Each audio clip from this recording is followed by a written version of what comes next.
शांति।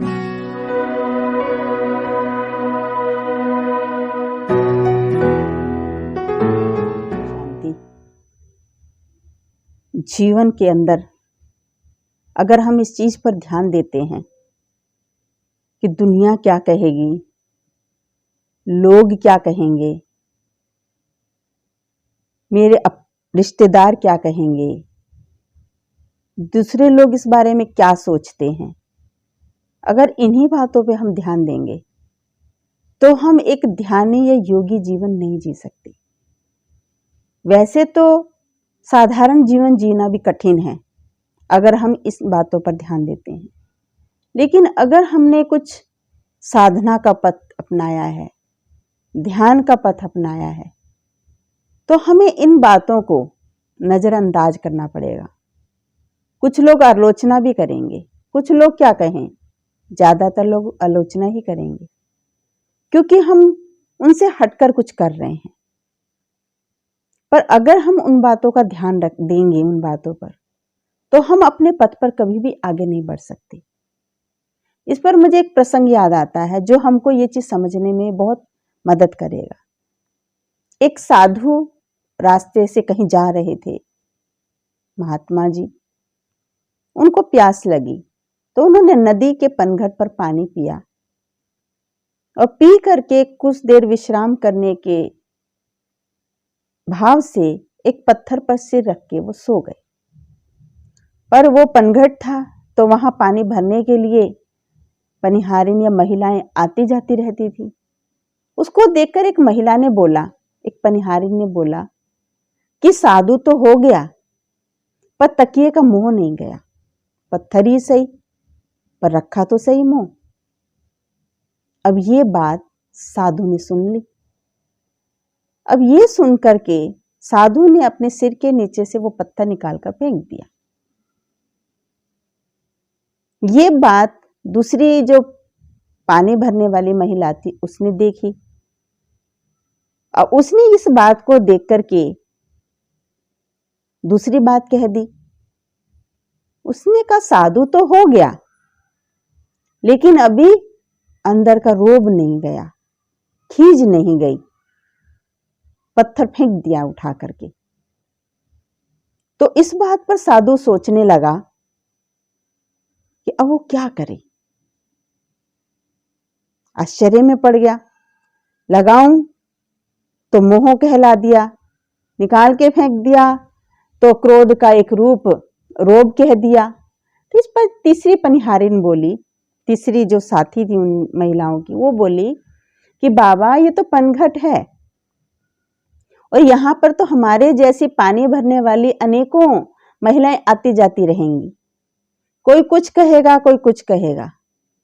अगर आप उनके कहने के अनुसार बार बार अपने आप को बदलोगे, बार बार अपने आप का परिवर्तन करोगे, तो साधना कब करोगे? बार बार अपने आप में परिवर्तन लाते रहोगे तो साधना कब करोगे? लेकिन एक चौथी खड़ी महिला थी। उस महिला ने बड़ी अद्भुत और बड़ी सुंदर सी बात कह दी। और क्या बात कही होगी?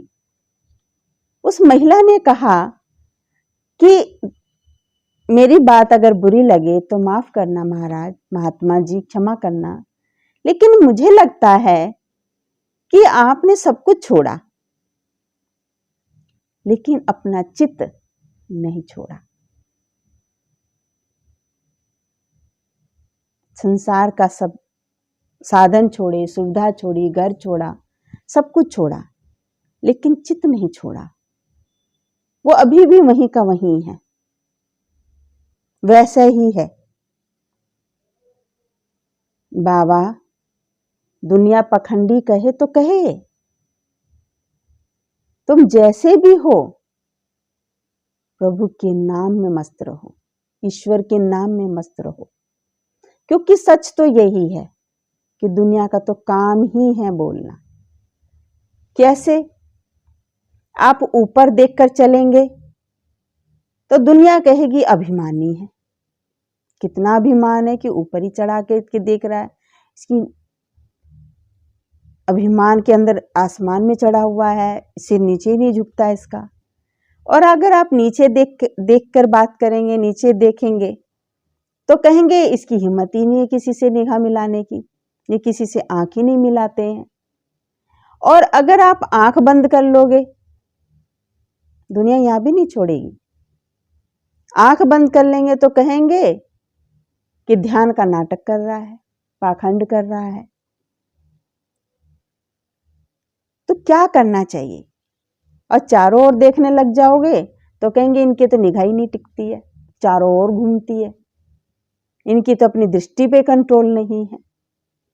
तो इसलिए किन्हीं की बातों का अगर आप पर प्रभाव पड़ रहा है तो साधना नहीं कर सकते, किसी लक्ष्य पर आप साधित नहीं हो सकते।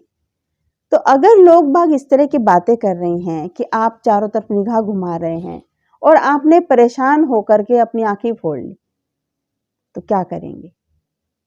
तो दुनिया जब आपने आंखें फोड़ ली तो इस बात पे भी दुनिया नहीं छोड़ेगी। इस बात पे दुनिया कहेगी कि कर्मों के भोग हैं, भोग रहे हैं, इनके अपने कोई कर्म है जिस कर्म का भोग ये भोगना है और ये भोगना पड़ रहा है।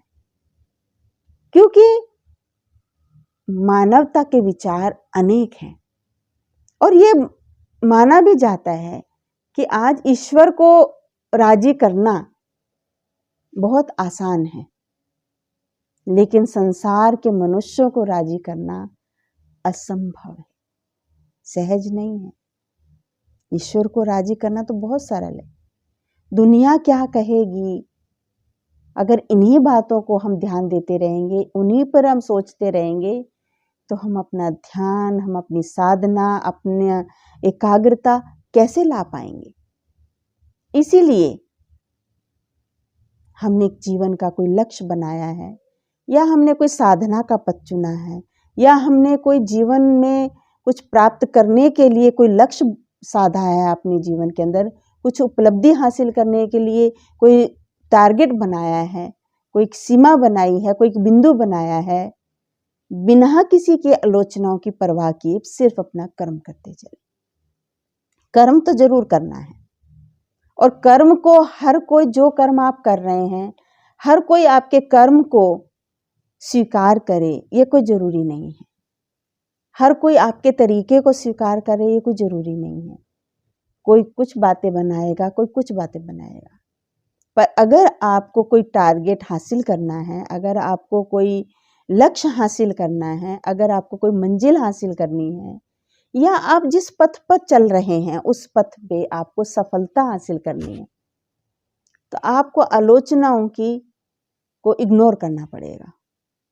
ये दुनिया है, दुनिया तो सब तरह की बातें करेगी, और दुनिया में जितने मुख उतनी बातें होती हैं, जितने लोग उतने मुख, उतने उनके विचार, उतनी उनकी धारणाएं, उतनी उनकी सोच, सब अलग अलग है।